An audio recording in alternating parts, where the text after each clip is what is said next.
C'est ce 6 avril 2025 que le candidat Alain-Claude Bilebinze, accompagné de son équipe de campagne, a effectué une visite dans la capitale économique du Gabon dans le cadre de sa tournée électorale en préparation de l'élection présidentielle prévue le 12 avril prochain. Au cours de son programme axé sur la proximité, l'ancien Premier ministre du gouvernement déchu a tenu une causerie politique dans le quartier dit Trois Filao, où il a eu l'occasion d'échanger avec les résidents de cette partie du 2e arrondissement de la commune de Port-Gentil, en mettant l'accent sur la nécessité d'une rupture avec un ordre nouveau se manifestant au sein des institutions. La seconde étape de son séjour à Port-Gentil a permis au candidat Alain-Claude Bilebinze et sa délégation d'inviter les journalistes locaux et nationaux à une conférence de presse tenue dans un établissement hôtelier de la ville. Une conférence qui débutera par ses propos introductifs. Nous n'avons reçu aucun franc de l'État. Et il n'y a donc aucune raison pour que la Cour des comptes vienne regarder cet argent qui n'est pas l'argent public.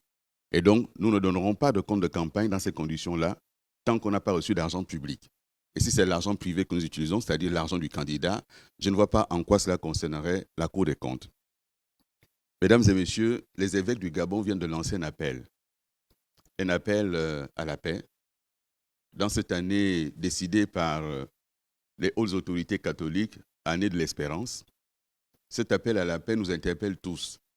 Mais peut-on parler de paix lorsque vous avez d'un côté un candidat qui use des moyens de l'État, depuis la pré-campagne jusqu'à la campagne, de l'autre côté des candidats qui se battent tout seuls, un candidat qui mobilise avec lui tous les forces de défense et de sécurité, et de l'autre côté des candidats qui s'organisent tout seuls.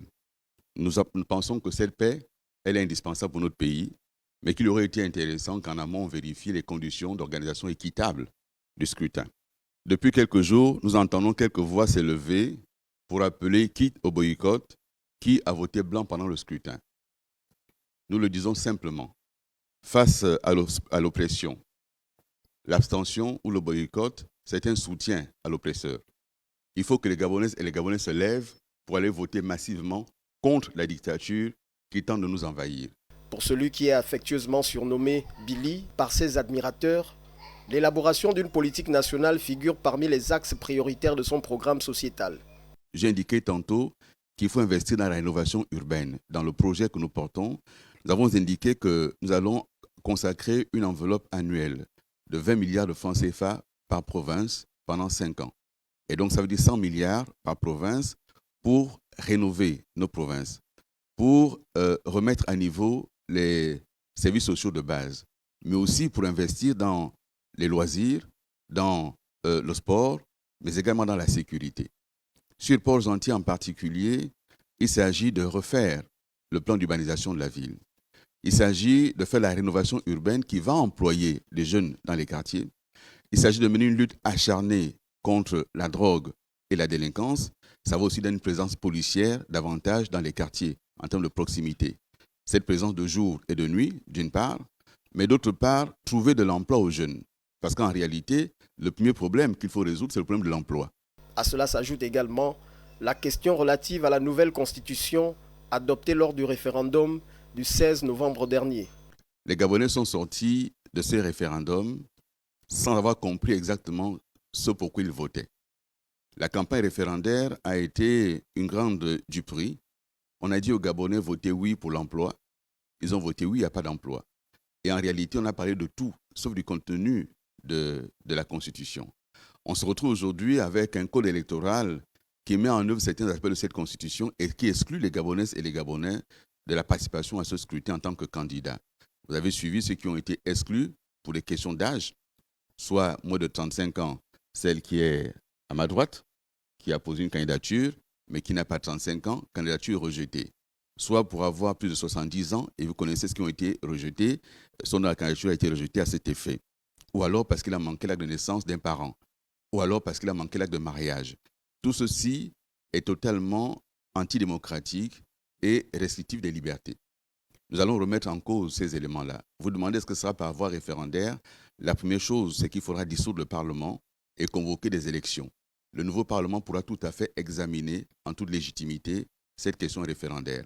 Même s'il y a des clés dans la Constitution actuelle où on dit qu'il faudra passer par référendum pour modifier, nous examinerons la question une fois que nous serons élus.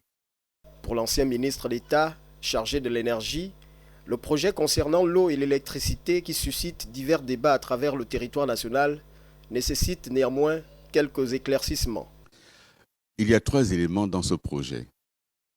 L'appel d'offres international, c'est d'abord pour l'audit réel au niveau de la SEG. J'ai été ministre de l'Énergie. Si vous prenez simplement la question des biens de retour, l'État gabonais ne sait pas aujourd'hui quels sont ces biens investis dans la SEG. C'est un scandale. Il y avait la question des biens de retour, à savoir ce que l'État a investi et qui revient à l'État, ou alors ce que le privé a investi et qui revient à l'État. Donc cet audit que j'ai lancé n'est pas allé jusqu'au bout, avec le soutien notamment de l'agence de régulation du secteur eau et électricité. Ce n'est pas allé jusqu'au bout. La seconde chose, c'est que l'État ne respecte pas ses engagements. L'État ne paye pas ses consommations mensuelles et l'État doit beaucoup d'argent à la SEG. Au lieu de payer cet argent, ils font des compensations de dettes. Le troisième élément, c'est que l'État n'est pas actionnaire unique de la SEG aujourd'hui. L'État est actionnaire majoritaire de la SEG. Mais que font les actionnaires privés de la SEG? Et ensuite, la stratégie, Veolia a été un mauvais choix. Mais ce n'est pas Veolia qui a gagné l'appel d'offres en 1997. C'était quelqu'un d'autre. Et les choix politiques ont été portés sur Veolia, qui était un spécialiste de l'eau et non pas de l'électricité. Et donc, lorsque je parle d'un appel d'offres, c'est d'abord la question du secteur qu'il faut réorganiser. Et j'ai fait adopter dans ce domaine-là 2 lois spécifiques, le code de l'eau et le code de l'électricité, que personne n'applique aujourd'hui. Si on appliquait cela, nous aurions des producteurs indépendants qui seraient intéressés. Nous aurions dans ce domaine-là des transporteurs d'électricité qui seraient intéressés et des distributeurs indépendants. Il faut déjà appliquer la loi. Sur Port-Gentil, par exemple, personne ne peut comprendre que Port-Gentil soit en sous-capacité d'électricité, avec la question du gaz, par exemple. Donc, il y a 2 stations à créer à Port-Gentil pour régler la question de la production d'électricité et son transport. Et dans le schéma qu'on a travaillé avec El Saoudi, qui est une compagnie égyptienne, il s'agissait aussi de construire une ligne de transport depuis Port-Gentil pour Libreville en Enterré. Et cela existe, ces possibilités existent. Donc c'est un dossier que je connais parfaitement bien pour avoir été ministre de l'Énergie. Lambaréné et Mouila constituent les prochaines étapes de la tournée électorale d'Alain Claude Bilebinze, qui se réclame candidat de la proximité et de la rupture.